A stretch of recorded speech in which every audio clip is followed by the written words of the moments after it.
Hello दोस्तों, welcome back to my channel. आज हम लोग देख रहे हैं भारतीय संगीत। तो भारतीय संगीत के ऊपर हमेशा कुछ ना कुछ क्वेश्चन पूछा जाता है। तो देखिए, इसके ऊपर हम देखते हैं अभी पहला क्वेश्चन। पंडित रविशंकर किस संगीत वाद्य यंत्र से संबंधित थे? तो देखिए, इसका उत्तर क्या हो जाएगा? हमारा ऑप्शन ए हो जाएगा सितार। तो पंडित रविशंकर कौन सा वाद्य यंत्र बजाते थे? तो सितार। ठीक है, अगला प्रश्न देखते हैं हम। पंडित जसराज शास्त्रीय संगीत की किस शैली की प्रसिद्ध गायक थे? तो देखिए, इसका उत्तर हो जाएगा ए हिंदुस्तानी। पंडित जसराज हिंदुस्तानी शैली के एक भारतीय शास्त्रीय गायक थे। वह मेवाती घराने से थे। अगला प्रश्न देखिए, हिंदुस्तानी स्वर संगीत की रचना का सबसे पुराना रूप है।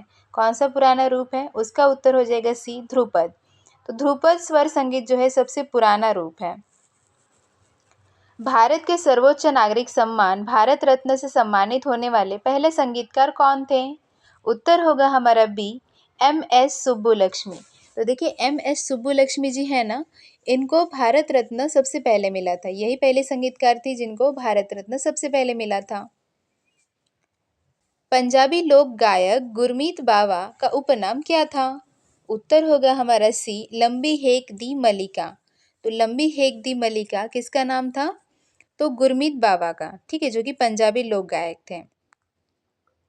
निम्नलिखित में से कौन सा प्राचीन ग्रंथ है जो संगीत, नृत्य और कविता सहित सभी प्रकार की कलाओं से संबंधित है? उत्तर होगा सी सामवेद। ठीक है, तो देखिए, गंधर्व वेद संगीत और नृत्य से संबंधित है और सामवेद एक उपवेद है। अखिल भारतीय गंधर्व महाविद्यालय मंडल भारतीय शास्त्रीय संगीत और नृत्य के प्रचार और प्रसार के लिए एक संस्था है। इसका मुख्य संगीत विद्यालय कहाँ पर है? इसका उत्तर होगा डी नवी मुंबई।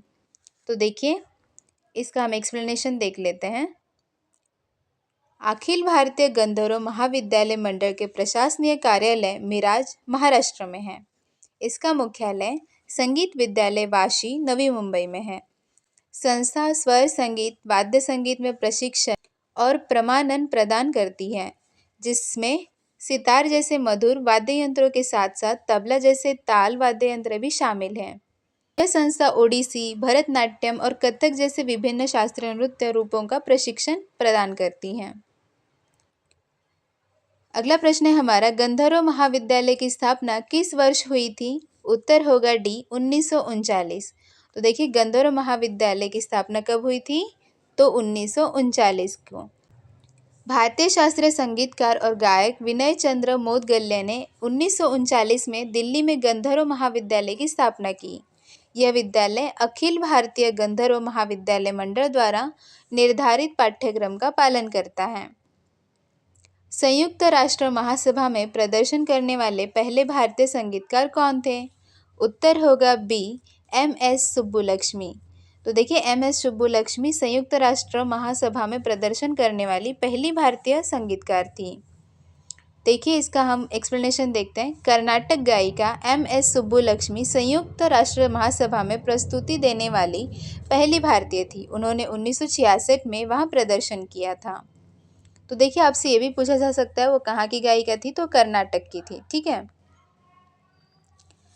मालकोस, जिसे राग मालकोश के नाम से भी जाना जाता है, भारतीय शास्त्रीय संगीत के सबसे पुराने रागों में से एक है।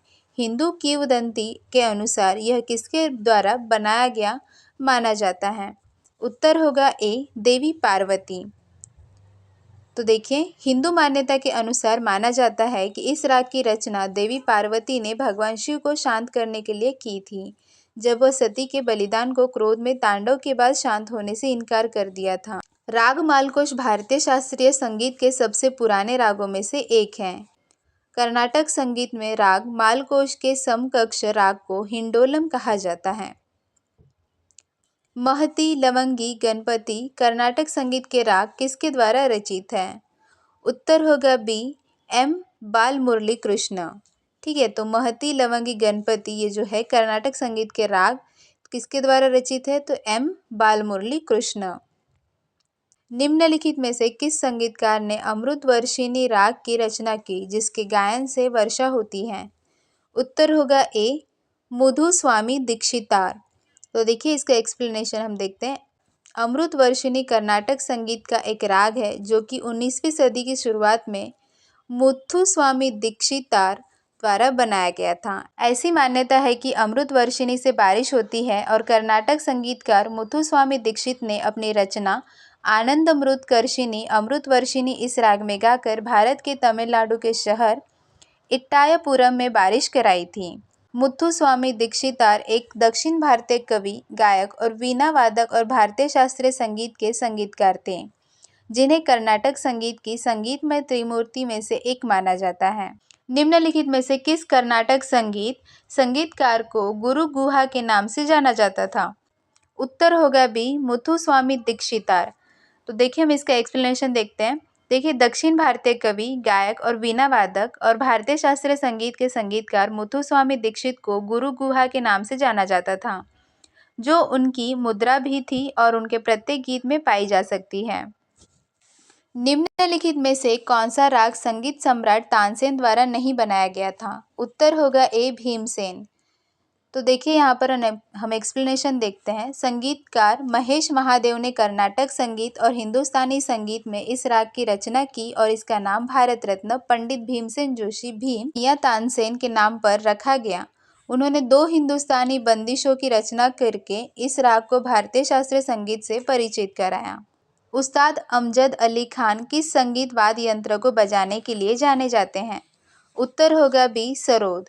तो देखिए ये काफी बार सवाल पूछा जाता है। उस्ताद अमजद अली खान कौन सा संगीत वाद्य यंत्र बजाते थे? तो उसका उत्तर होगा हमारा बी, सरोद। तो देखिए इस तरह से हमने 15 क्वेश्चंस कर लिए हैं। मैं आप लोगों को और भी क्वेश्चंस बता दूंगी। ठीक है, आज के लिए बस इतना ही। Thank you.